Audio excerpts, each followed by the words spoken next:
습니다. 제가 기사를 읽으면서 아주 아이러니한 것을 발견했는데, 이제 그렇게 경기 대회 개막식을 보러 많은 사람들이 모였는데, 그 중에 한 사람이 이렇게 갑자기 막 그 복통, 흉통, 아파가지고 이렇게 쓰러지게 되었어요. 소방관이 뭐 하는 사람이냐 하면 그런 응급 환자를 빨리 이 응급 조치를 해서 병원에 데려다 주는 거죠. 사람을 살려야 되는데, 그게 이제 골든타임, 생명을 살릴 수 있는 그 시간 안에 이제 살려내야 되는 겁니다. 근데 그 세 개의 소방관들이 다 모였는데, 안타깝게도 그분이 골든타임을 놓치고 세상을 떠나게 되었습니다. 제가 그 기사를 읽으면서, 그 세계적인 내노라 하는 그런 이 구급대원들이 모인 자리에서 그런 일이 일어나다니, 이런 생각을 했습니다. 우리 교회는 계속 복음을 전하고 복음의 중요성을 이야기하고 있습니다. 복음은 사람을 살리는 것이고 복음은 사람을 변화시키는 것입니다. 그래서 개인적으로도 성경 공부하고 그룹으로도 하고, 저도 이 강단에서 끝없이 복음에 대해서 강조하고 있습니다. 그런데 이런 자리에서 혹 우리 가운데 이 복음의 능력을 경험하지 못한 분이 있으면 어떻게 될 것인가? 혹 우리 가운데 이 복음의 능력으로 구원받지 못한 사람이 있으면 어떻게 될 것인가?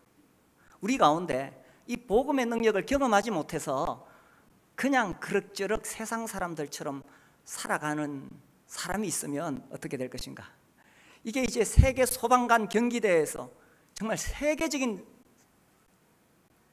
그 소방관들이 모인 자리에서 골든타임을 놓쳐서 세상을 떠난 사람과 무엇이 다르겠느냐 하는 생각입니다. 그래서 오늘 이 시간에 다시 한번 이 복음에 대해서 생각을 해보려고 합니다. 교회는 복음을 통해서 세워지는 거죠. 복음이 가장 기초입니다. 오늘 우리가 데살로니가 전서를 읽었는데, 이 데살로니가 교회에 복음이 전해졌습니다.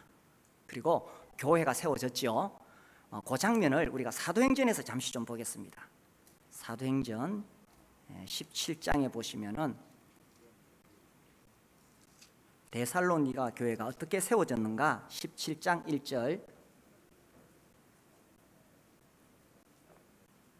제가 읽겠습니다. 그들이 암비볼리와 아볼로니아로 다녀가 데살로니가에 이르니 거기 유대인의 회당이 있는지라. 바울이 자기의 관례대로 그들에게로 들어가서 새 안식일에 성경을 가지고 강론하며 뜻을 풀어 그리스도가 해를 받고 죽은 자 가운데서 다시 살아나야 할 것을 증언하고 이르되, 내가 너희에게 전하는 이 예수가 곧 그리스도라 하니 그 중에 어떤 사람 곧 경건한 헬라인의 큰 무리와 적지 않은 귀부인도 권함을 받고 바울과 실라를 따르나. 이 바울 팀이죠. 바울과 디모데, 실라, 이 팀이 그 16장에서 빌립보에서 복음 전하다가 감옥에 갇혔습니다. 갇혀서 고생을 하지요. 매에 맞습니다. 옥에 갇힙니다. 그렇게 고생하다가 이제 풀려 나와가지고 또 어디로 가느냐 하면 데살로니가, 이 지도상에 보면은 이 그리스 터키죠. 이 그리스 북쪽 지방에 여기 이제 처음에 빌립보로 갔다가 거기서 내려오면 데살로니가입니다. 그 데살로니가에서 3주 동안 21일이죠. 뭐 혹도 조금 더 있을 수도 있다, 이런 추측도 되는데, 아무튼 거기 21일 동안 있으면서 뭘 전했느냐? 성경을 풀어서 뭘 전했느냐? 17장 3절 우리 같이 읽어볼까요? 시작. 뜻을 풀어 그리스도가 해를 받고 죽은 자 가운데서 다시 살아나야 할 것을 증언하고 이르되, 내가 너희에게 전하는 이 예수가 곧 그리스도라. 무엇을 전했느냐 하면 이거 전했어요. 무슨 심오한 사상을 전한 게 아닙니다. 하나님께서 구약 성경에 우리를 구원할 그리스도를 보내주신다. 근데 그 그리스도는 해를 받고, 그러니까 십자가에 못 박혀 죽는 거죠. 그리고 3일 뒤에 다시 살아난다는 것입니다. 그런데 내가 이분을 만났다. 바로 예수님이시다. 그렇게 이야기하는 거예요. 그래서 무엇을 전했느냐 하면 이 아주 단순한 무슨 3번입니다. 무슨 3번? 아주 단순한 무슨 3번? 하나, 둘, 예. 아주 단순한 이야기를 전했어요. 그것도 긴 시간이 아니고 3주 동안 있으면서. 그리고 이제 또 거기서 이 바울을 박해하는 사실이 일어났어요. 그러니까 바울은 이 전도 여행 다니면서 계속 박해를 당합니다. 빌립보에서 매 맞고 감옥에 갇혔다가 피신해서 데살로니가 와서 거기서도 또 쫓겨나가지고 이제 그 밑으로 이 베레아를 통해서 그 다음에 아덴으로 또 밑으로 내려옵니다. 지금 아테네라 그러죠. 아덴으로 내려와요. 거기서 또 쫓겨나가지고 그 옆에 있는 고린도로 갔습니다. 그래서 이렇게 전하고 내려오는 중에 이제 아덴에서 내가 21일 동안 복음 전했는데 데살로니가 교회가 어떻게 되었을까? 궁금하거든요. 그래서 아덴에서 디모데를 올려보냈어요. 이 데살로니가 성도들이 지금 어떻게 하고 있는지 좀 소식을 전해달라. 그리고는 이제 고린도로 옮겼거든요. 그런데 이 디모데가 아덴에서 이 데살로니가에 갔다가 돌아와가지고 바울에게 소식을 전해줬습니다. 그들이 예수님을 잘 섬기고 있다. 어떻게? 믿음의 역사, 사랑의 수고, 소망의 인내를 가지고 있다. 이렇게 소식을 전했습니다. 그래서 그 소식을 듣고 이 데살로니가 전서를 써서 보냈는 거예요. 놀라운 것은 뭐냐 하면 이 데살로니가 사람들이 오랫동안 무슨 사상교육, 철학교육을 받은 것이 아니었다는 것입니다. 그들은 단지 이 3주 동안 뭘 들었느냐? 구약 성경의 예언을 들었습니다. 하나님이 언젠가 그리스도를 보내주실 것이고 그가 해를 받고 죽은 지 3일 만에 부활하실 것, 그리고 그가 바로 예수다, 내가 만났다. 바울이 그 이야기를 이제 하러 다닌 것이거든요. 그래서 그게 복음이죠. 우리가 교회 와서 많은 성경 공부하고 많은 것을 합니다만은 우리의 삶을 정말 구원할 수 있는 것이 뭐냐? 그것은 아주 단순한 복음입니다. 이 복음을 듣고 이 데살로니가에 3주 있다가 떠나왔지만 그게 벌써 교회가 세워지게 되었는 거예요. 그래서 바울은 떠났지만 그들은 어떻게 살고 있었냐? 그들에게 믿음의 역사가 있었다는 것입니다. 예수가 하나님의 아들이라는 사실을 알게 되었을 때, 그 사실을 믿게 되었을 때 그들에게서 믿음의 역사가 일어났다는 것입니다. 믿으면 뭔가 그 삶에 뭔가 따라오게 되어 있습니다. 그렇죠? 믿으면 그 삶에 뭔가가 따라오게 되어 있습니다. 이 행함이 따라오게 되어 있는 거예요. 뭔가 하게 되어 있어요. 그래서 믿음의 역사가 있다는 거죠. 그 다음에 사랑의 수고가 있는 거예요. 하나님의 아들이 나를 그렇게 사랑하셨다는 것에 대해서, 사랑은 그냥 감정이 아닙니다. 예수의 그 사랑을 받으니까 그들도 수고하게 되어 있다는 거예요. 우리 교회 특별히 이 목자로 섬기고 목녀로 섬기시는 우리 형제자매님들 계십니다. 또 우리 어린이 청소년들 섬기는 교사들이 있습니다. 이들이 자기들이 맡은 영혼을 사랑합니까? 그래서 수고를 하는 거예요. 그래서 매주 목장을 인도하고 밥을 해서 먹이고 기도하고 어려운 일 있으면 찾아가고 사랑의 수고가 있는 거예요. 그리고 또 이 21일 동안에 뭘 전했냐면 예수님이 다시 오신다는 것을 전했는 거예요. 그러니까 소망의 인내. 이제 예수님께서 다시 오실 것인데 그날이 오기까지 이 땅에서 비록 어려운 일이 있고 환난이 있을지라도 인내하면서 기다리는 거죠. 주님의 다시 오심을 생각하면서 믿음의 역사, 또 사랑의 수고, 소망의 인내가 있는 것입니다. 그래서요, 이 소식을 딱 들으니까 바울이 안심이 되었습니다. 야, 그 데살로니가 교회 내가 잠시 있다가 떠났는데 비록 내가 떠났지만 그 교회가 무너지지 않고 이렇게 잘 세워져 있구나. 그래서 뭐라고 하냐면 이 4절 말씀 보세요. 이 4절, 하나님의 사랑하심을 받은 형제들아 너희를 택하심을 아노라. 자, 이 말씀이 이걸 교리적으로 어떻게 해석해야 되느냐? 하나님이 그들을 택하신 것을 바울이 알았다. 바울은 특별한 사도니까 하나님의 계시를 받아서 하나님이 그들을 선택했는지 안 했는지 알 수 있지 않겠느냐? 그렇게 이해할 수 있는 것은 아닙니다. 이 성경의 교리에서 아주 어려운 교리가 있는데 그게 바로 예정설, 선택하심, 택하심입니다. 하나님이 예정하신 사람이 구원을 받게 됩니다. 그러나 하나님께서 택하지 않은 사람은 안타깝지만 이 복음을 들을 기회가 없고 들어도 이해할 수 없습니다. 그래서 오늘 우리가 이제 여기서 함께 한 자리에 모였는데 하나님께서 택하신 사람은 이 복음을 들을 때에 예수가 누군지를 깨닫게 되고 자기의 죄를 깨닫게 되고 회개해서 예수님을 믿게 되는 거예요. 그런데 하나님이 나를 택했는지 안 택했는지 내가 어떻게 알 수 있느냐? 어떻게 할 수 있냐는 거예요. 근데 바울은 말하기를 하나님이 너희를 택하심을 아노라 이렇게 했습니다. 아니, 바울은 어떻게 알았을까요? 어떻게 알았느냐? 바로 그 위에 말씀입니다. 그들에게 믿음의 역사가 있고 사랑의 수고가 있고 소망의 인내가 있는 것을 보고 하나님께서 너희를 택하신 것을 내가 알겠다 이렇게 하는 것입니다. 내가 구원을 받았다, 내가 선택을 받았다, 내가 천국 간다는 것을 어떻게 알 수 있느냐? 어떤 사람들은 막 구원 공식을 줄줄 꿰고 있어요. 이 구원파, 저는 구원파에서 전하는 복음이 얼마나 성경에서 편협하고 삐뚤어져 있는가를 잘 이야기를 합니다. 구원 공식 그거 외우고 그거 깨달으면 구원받은 줄 알아요. 구원은 그것이 아닙니다. 구원은 사실 성경에서 말하는 구원은 훨씬 더 큰 범위를 가지고 있습니다.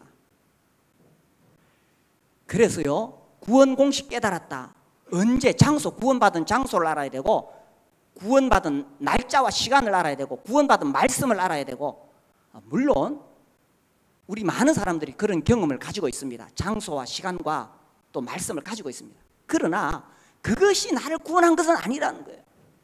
중요한 것은 그가 정말 선택받았는지 안 받았는지 어떻게 알 수 있느냐?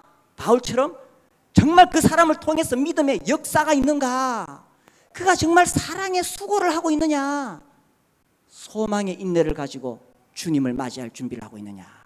바울은 그것을 보고 내가 너희를 택하심을 아노라 이렇게 말했던 것입니다.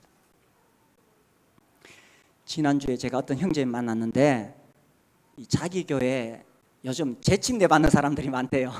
그래, 재침내 교도다 우리가 웃었는데, 이 어려서부터 계속 복음을 듣고 자라온 청년이 어느 날 자기를 돌아보니까 자기의 생명이 없더라는 거예요. 자기가 예수 믿고 구원받았으면 뭔가 좀 이 예수의 생명이 안에 있어야 되는데 전혀 없더라는 거예요. 그래서 장로님들에게 심각하게 상담을 하고는 그럼 좋다, 처음부터 시작하자.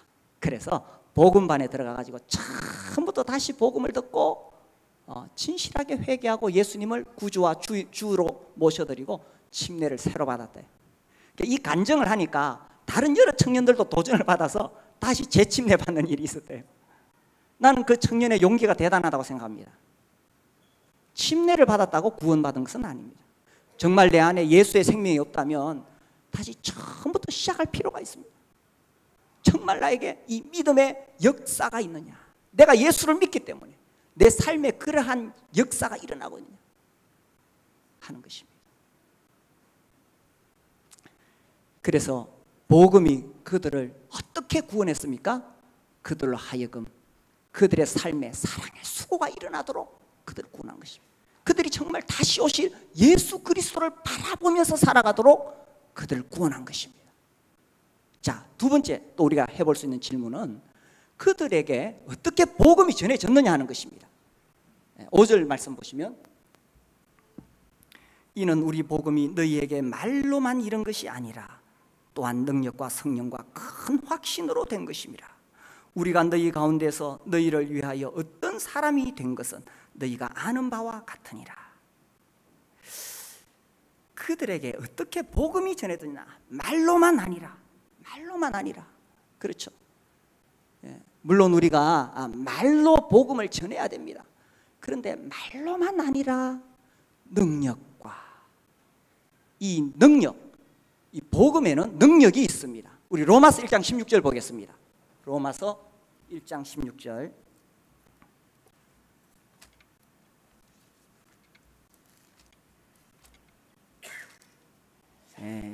우리 같이 한번 읽겠습니다. 시작. 내가 복음을 부끄러워하지 아니하노니 이 복음은 모든 믿는 자에게 구원을 주시는 하나님의 능력이 됨이라.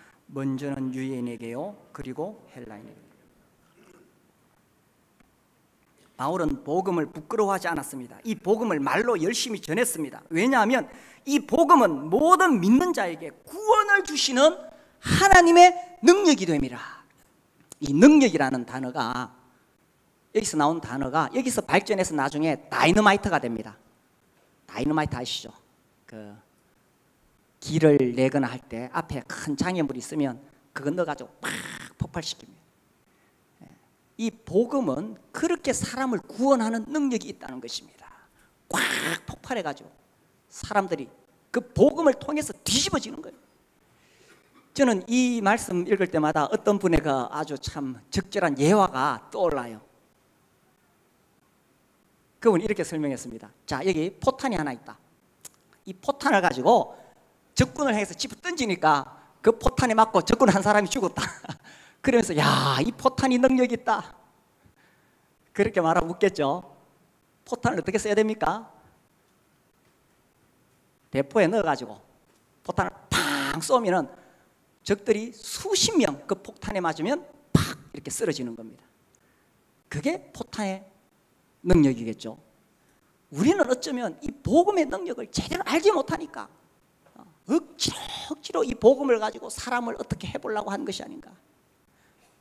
정말 이 복음의 능력이 폭발하게 되면은 그 자리에서 내가 변하고 이 복음을 통해서 복음을 들은 사람이 변화되고, 여기서 말하는 능력이 그런 뜻이라는 것입니다.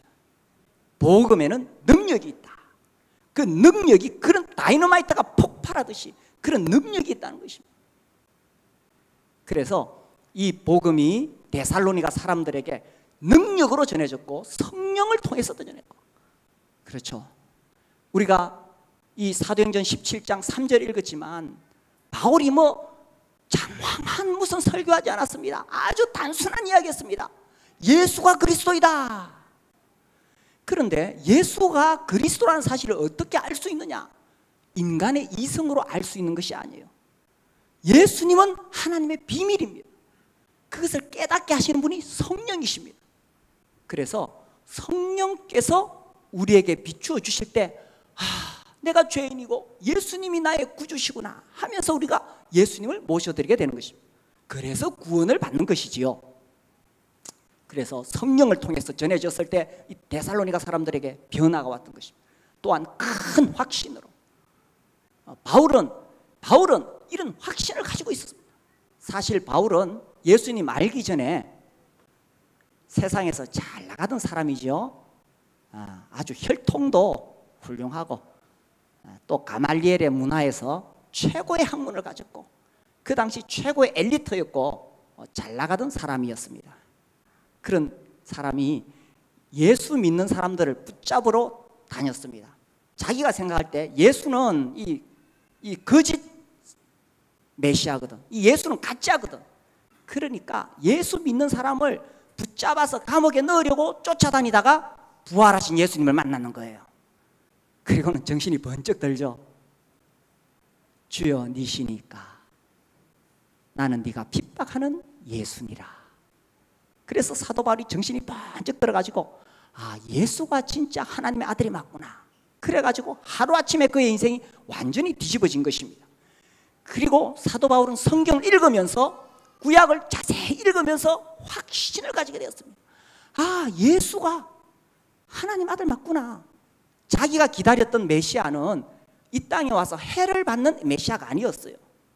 그런데 구약 성경 다시 읽어보니까 하나님께서 그리스도를 보내시면 그가 이 땅에서 해를 받고 죽은 자 가운데서 살아나시는구나, 예수가 바로 그분이구나, 이 사실을 깨닫고 확신을 가지고 이 소식을 전하러 다닌 것입니다. 그래서 이제 자기 주위에서부터 전하다가 주님의 특별한 부르심을 받아서 1차 전도여행 갈라디아, 2차 전도여행 이제 유럽으로 마게도냐로 이렇게 넘어와서 데살로니가에서 전했던 것입니다. 자, 이 복음이 어떻게 전해지냐 했을 때에 복음은 능력과 성령과 큰 확신으로 전해지는데 여기에서 중요한 것이 있어요. 어떤 사람들로부터 이런 능력이 나오고 어떤 사람들로부터 이런 성령의 역사가 일어나고 어떤 사람들로부터 이런 큰 확신이 나오느냐. 이 확신이라는 거는 그냥 자기가 고함 지른다고 되는 게 아니에요. 그 확신이 어디서 나오냐 하면 바울 그 사람에게서 나왔다는 것입니다. 바울 그 사람의 삶에서 나왔다는 것입니다. 그 뒤에 읽어보면요 이렇게 나옵니다. 데살로니가전서 1장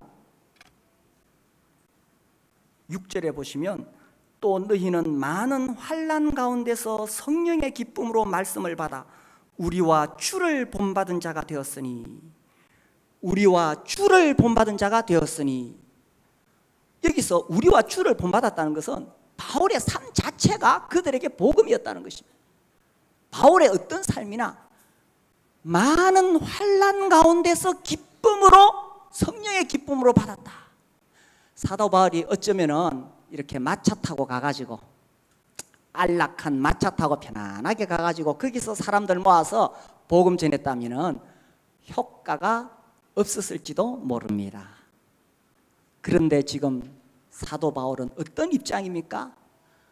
그 세상적으로 잘 나가던 사람이 하루아침에 그거 다 버렸습니다. 그리고 예수를 믿어도 적당히 믿으면 아무 문제 없습니다. 누가 핍박합니까? 그런데 바울은 그렇게 믿을 수가 없어요. 왜? 복음의 능력을 경험해 봤기 때문에. 다이너마이트가 폭발하는데 그 자리에 가만히 서 있을 수 있습니까? 사도 바울은 거기서 뒤집어졌는 거예요. 인생 이렇게 살아서는 안 되겠다. 그래서 그때부터 예수는 그리스도라, 예수는 하나님 아들이다, 이거 전하기 시작했습니다. 그래 계속 핍박을 받았습니다. 그러다가 쫓겨다니면서 빌립보에서 매에 맞고, 그러다가 감옥에 갇히고, 그 다음에 데살로니가로 왔거든요. 그래서 데살로니가 사람들이 잘 알았습니다. 바울이 어떤 모습으로 왔는지. 어쩌면 절룩절룩 절면서 왔는지 모릅니다. 바울이 옷을 벗으면 등에는 굵은 채자국이 남아있었을 것입니다. 때때로 아파서 바울이 그 쓰라림에 고통하면 데살로니가 성도들이 거기다가 약을 발라줬을지도 모릅니다. 바울 어떻게 이렇게 사시오? 바울은 예수를 만났고 복음의 능력을 경험했기 때문에. 그래서 예수 믿는 사람은 저렇게 사는 거구나, 그것을 보고 그대로 본을 받았다는 것입니다. 데살로니가 사람들에게 어떻게 복음이 전해졌느냐? 말로만 전해진 것이 아니라 이 바울의 삶을 통해서 그들에게 전해졌다는 것입니다. 저는 이 말씀을 읽으면서 얼마나 부끄러운지 모릅니다. 저는 어쩌면 말로만 이야기하고 있는 것이 아닌가. 그래서 야고보서에서 많이 선생되지 마라, 선생된 자가 더 심판을 많이 받는다, 이렇게 기록되어 있습니다. 그러나 또한 하나님 말씀을 바르게 전할 책임이 있지요. 그러나 정말 중요한 것은 복음을 듣는 사람은 우리의 말만 듣는 것이 아니라 내가 어떻게 살아가는가를 보고 있다는 것입니다. 정말 저 사람은 복음이 최고라 그러고 예수가 구원자라고 이야기하는데 저 사람은 정말 그렇게 살고 있는가를 본다는 것입니다. 그래서 먼저 믿은 사람이 어떻게 복음의 삶을 살고 있는가를 보고 있다는 것입니다. 그래서 우리 교회가 이 복음의 능력으로 다시 뜨거워지고 이렇게 되면 이제 우리 교회에 와서 예수 믿는 사람은 그거 보고 그대로 따라하는 거예요. 아, 예수 믿으면 이렇게 섬기는구나. 아, 예수 믿으면 이렇게 전도하는구나. 예수 믿으면 이렇게 교회 와서 예배드리고 떡을 떼는 것을 정말 귀하게 여기는구나. 보고 배우는 거예요. 근데 이제 처음에 구원받으면 사람의 마음이 뜨겁거든요. 뜨거우니까 아이고 나도 전도해야지. 근데 아무도 전도 안 해. 그럼 자기도 전도 안 해요. 처음에 예수 믿고 뜨거워가지고 자기는 추석이든 설이든 제껴놓고 예배드리러 왔어요. 그런데 나한테 전도한 사람은 그날 안 왔어. 아, 그럼 그래도 되는가 보구나. 보고 배우는 것입니다. 정말 이 복음의 능력이 나를 어떻게 변화를 시켰는가. 그래서요, 이 데살로니가 교회에 어떻게 복음이 전해졌느냐 하는 것입니다. 어떻게 전해져? 말로만 전해진 것이 아니라는 것입니다. 아, 예수는 정말 우주 만물의 창조자이시고 그분 하나님의 아들이시고 나를 위해 죽으시고 다시 오십니다. 그렇게 말하지만 예수가 다시 오실 것에 대해서 조금도 기다리지 않고 있다면 그 말로만 하는 것이겠죠. 그래서 그들에게 능력과 성령과 큰 확신으로 복음이 전해질 수 있었던 것은 바울과 실라와 디모데가 그렇게 살았다는 것입니다. 이 지난주에 제가 CTI에서 형제운동에 대해서 계속 일주일 동안 강의를 했습니다. 그 역사를 강의하면서 제 마음에 이 형제운동이 처음에 일어날 때에 헌신했던 일꾼들에 대해서 제가 그 이야기하면서 계속 이야기해서 난 너무 부끄럽습니다. 난 너무 부끄럽습니다. 어쨌든 1827년 그로부스가 이 더블린에서 형제운동의 근간이 되는 원리를 이야기하기 시작하죠. 이 그로부스 그 당시에 정말 잘 나가는 치과의사였습니다. 연수업이 1000프랑이었다 그러는데 그 당시로서는 굉장히 큰 수입이었다고 합니다. 근데 그것을 이 사람이 주장한 게 뭐냐면 열심히 일을 많이 해서 열심히 일해서 돈을 많이 벌고 적게 쓰고 많이 베풀어야 된다, 이런 이야기를 했어요. 이분이 1825년에 쓴 작은 소책자가 있어요. 소책자 하나 내면서 책 이름이 굉장히 깁니다. 제가 겨우 외웠어요. 책 이름이 뭐냐? 그리스도인의 헌신. 여기까지만 있으면 여기 좋은데 뒤에 또 붙었어요. 우리 구주의 가르침에 대한 보답. 그 다음에 점 찍고 또 있어요. 뭐라고 했냐면 너 자신을 위하여 이 땅에 재물을 쌓지 말라. 그리스도인이 자기를 위하여 재물을 쌓는 것이 옳은가? 이렇게 질문하고, 그리스도인이 자식에게 재물을 물려주는 것이 옳은가? 이렇게 질문합니다. 그리고 기꺼이 그로부스는 그 모든 것을 버리고 복음을 전하기 위해서 떠납니다.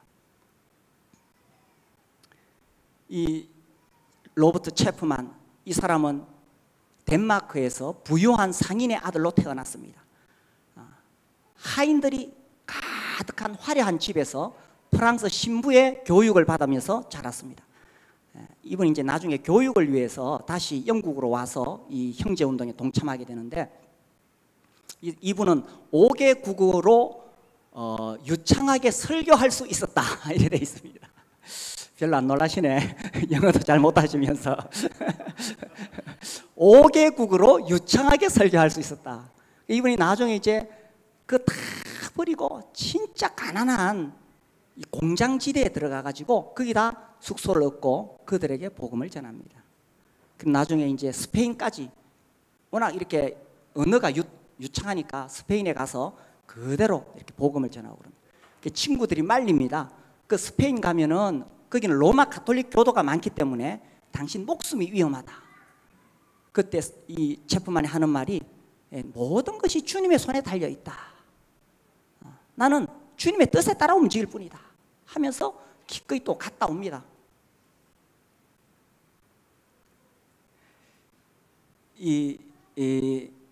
한 가지 또 생각해 볼 수 있는 것은 그 그로부스가 1825년에 그 책을 낼 때에 이 사람이 1795년생이거든요. 30살입니다. 로버트 체프만도 1803년에 태어나서 1832년에 반스테블로 가는데 제가 잘 외우죠. 제가 이걸 워낙 강의를 많이 해가지고 외웁니다. 그때 29살입니다.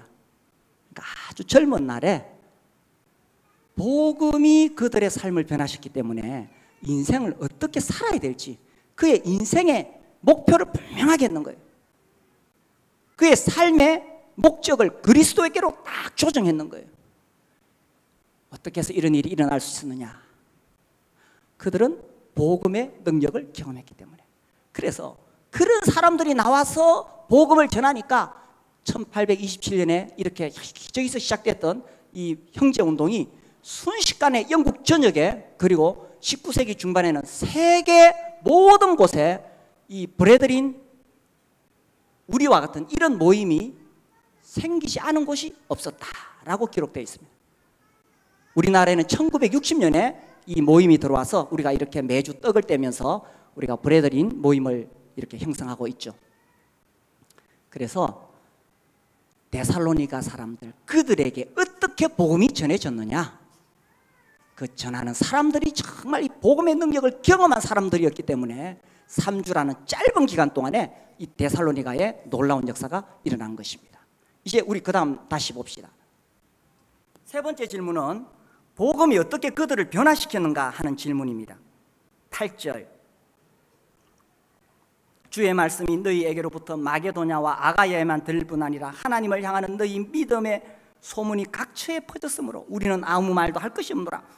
그들이 우리에 대하여 스스로 말하기를 우리가 어떻게 너희 가운데 들어갔는지와 너희가 어떻게 우상을 버리고 하나님께로 돌아와서 살아계시고 참되신 하나님을 섬기는지와 또 죽은 자들 가운데서 다시 살리신 그의 아들이 하늘로부터 강림하실 것을 너희가 어떻게 기다리는지를 말하니 이는 장래에 노하심에서 우리를 건지시는 예수시니라.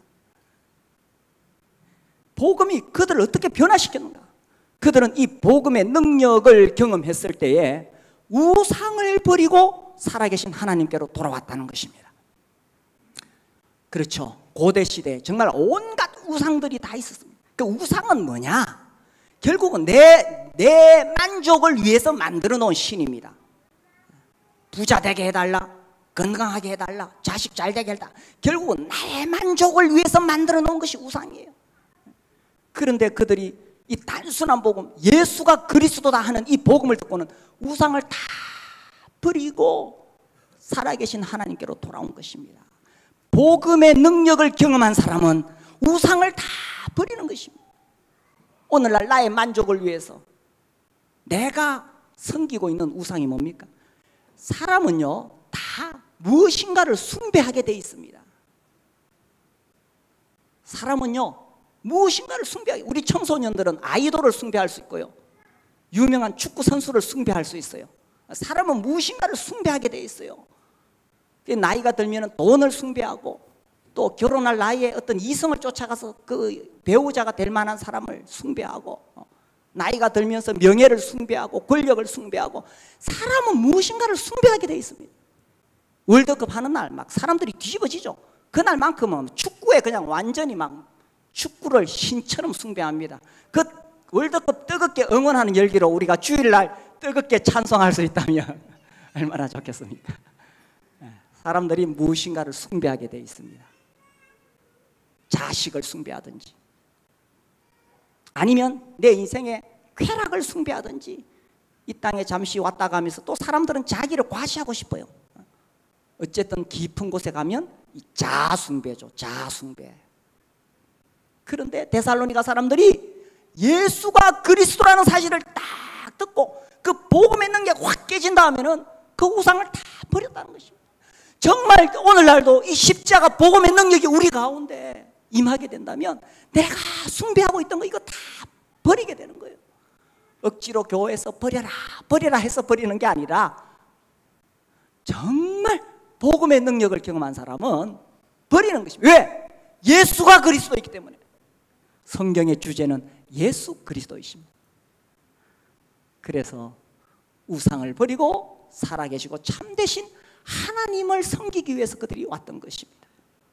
그리고 그리스도께서 다시 오실 것을 기다리면서 살아가게 된다는 것입니다. 이게 복음이죠. 복음. 이 땅에서 우리의 삶이 다 아니라 예수께서 다시 오신다는 것입니다. 제가 청년 때만 해도 이 교회적으로 예수님의 재림에 대한 그런 갈망이 가득했습니다. 이게 왜냐하면 19세기 초에 일어났던 이 브래들리 무브먼트 형제운동은 그 당시의 분위기가 예수님의 임박한 재림에 대해서 경건한 삶을 사는 것이었어요. 그래서 이 형제운동이 전 세계로 뻗어나갔던 요인 중에 하나가 곧 예수님이 재림하신다, 그러니까 휴거가 일어난다는 거죠. 이 휴거에 대한 공중 재림에 대한 가르침도 사실은 그 당시 다비라는 사람이 이 체계적으로 해가지고 전 세계로 퍼뜨리게 됩니다. 그래서 이제 우리나라에서도 이 휴거에 대한 그러한 초기에 이 교파를 초월해서 다 이 휴거에 대한 그런 갈망이 있었죠. 제가 청년 때, 제가 대학교 1학년 때, 2학년 때, 그때 정말 예수님이 곧 오신다고 우리는 교회적으로 그런 분위기였어요. 그러니까 뭐 더 돈 모아서 특별히 더 좋은 집을 산다든지 뭐 그런 개념이 없었던 시절입니다. 그때 이제 88 서울 올림픽 한다고 결정 났어요. 그때 이제 우리는 야, 88 올림픽 할 수 있겠나? 예수님이 그 전에 오실 건데. 지금 생각하면은 좀 허황된 것 같지만 그때는 진짜 그런 생각들이 있었어요. 그래서 주님이 곧 오신다고 생각하니까 오늘 하루하루를 어떻게 살아야 될지 정신 차리지 않을 수가 없었던 것입니다. 그런데 이게 이제 대한민국에서 예수님의 재림에 대한 갈망이 무너진 사건이 있죠. 휴거에 대한 그 소망이 무너진 사건이 있죠. 1992년 이 다미 선교회가 나타나가지고 92년 10월 28일 날 예수님 재림하신다, 내가 환상을 봤다, 막 이러면서 사람들을 이상한 가르침으로 날짜와 시간을 정해놓은 거예요. 그건 매우 성경에 맞지 않는 거지요. 그래서 사람들이 그 당시에 막 가출하고, 그죠? 학생들은 좋다, 학교 안 나가고. 그래가지고 이제 10월 28일 날 밤에 모여서 찬송하고 흰옷 입고 TV에서 중계가 되었습니다. 그런데 당연히 그 시간에 예수님 안 오시죠. 예수님은 그런 날짜를 말씀하신 적이 없으시니까. 근데 문제는 그 사건이 일어난 후에 이 기독교 전체적으로 예수님의 재림에 대한 소망이 다 그때부터 꺾이기 시작했다는 것입니다. 그때까지만 해도 교파를 초월해서 사실은 예수님의 재림에 대한 갈망이 강했어요. 특히 우리나라는 더 강했어요. 왜냐하면 우리나라에 왔던 선교사들, 심지어 장로교 선교사들조차 이 나이아가라 사경에서 영향을 받았는데 그때 가르쳐진 가르침이 공중재림, 지상재림이었습니다. 다비의 영향을 받아서. 그래서 예수님이 곧 오시면 우리가 휴거된다, 이런 어떤 그런 어떤 그 마음에 긴장감이 있으니까 이 사람들이, 그 당시 젊은이들이 전 세계 선교하러 갔는데 그 중에 우리나라에 많이 왔어요. 그래서 장로교 그 선교사들이 이걸 가르쳤는 거예요. 그래서 이 정말 예수님의 재림에 대한 소망이 가득했는데 92년 이후에 이게 급격히 무너지죠. 그리고 2000년대 들어오면서 사람들이 이제 경제적으로 부유하고 다 자기 집에 차 있고 먹고 살만하면서 이제는 그냥 이 땅에 눌러 앉아서 여기서 살 것처럼 그렇게 살아가고 있다는 것입니다. 그러나 복음에는 분명히 예수님의 다시 오심의 소망이 있습니다. 그렇기 때문에 이 데살로니가 성도들이 환난을 받으면서도 견딜 수가 있었던 거예요. 왜? 예수님 다시 오시니까. 오늘날 우리가 그 소망을 잃어버린 것은 복음의 능력에서 떠나 있기 때문인 것입니다. 우리가 정말 복음의 능력에 사로잡혀 있다면 오늘 밤이라도 예수께서 다시 오실 것에 대한 갈망으로 살아가게 될 것입니다. 이 복음은 사람을 이렇게 변화시키는 능력이 있다는 것입니다. 제가 그 말레이시아 선교사의 이야기를 읽었는데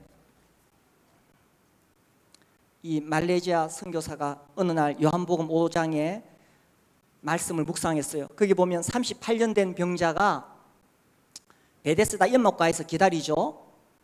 주여, 물이 동할 때 나를 못에 넣어줄 사람이 없나이다. 그 고백을 들으시고 주님이 그 사람을 그 자리에서 고쳐주시는 사건이 나옵니다.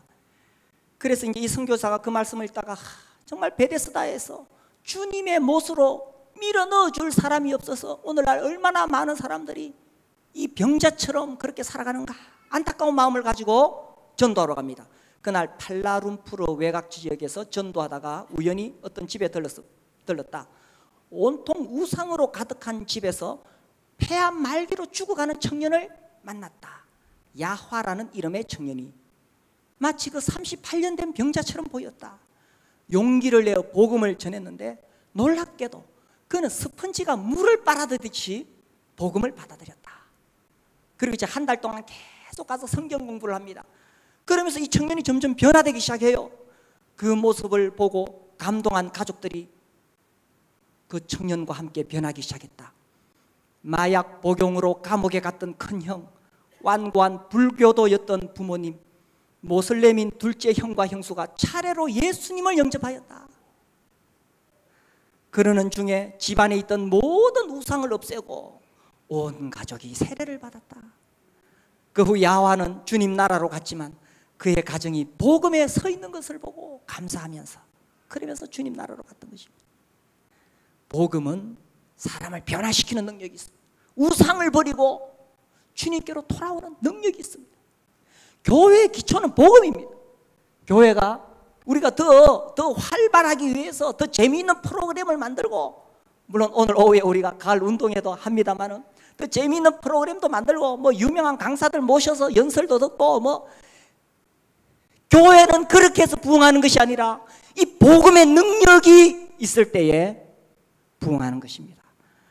우리 개개인의 심령도 뭐 어떤 특별한 새로운 거 배워서가 아니라 이 십자가 복음의 능력 앞에 내가 변화될 때 내가 변하게 되는 것입니다. 그래서 우리 교회가 이 단순한 복음, 십자가 복음 다시 한번 그 능력을 체험할 수 있기를 바라고 그 복음을 통해서 우리의 삶이 변화되는 그러한 교회가 되기를 바랍니다. 우리 함께 기도하겠습니다.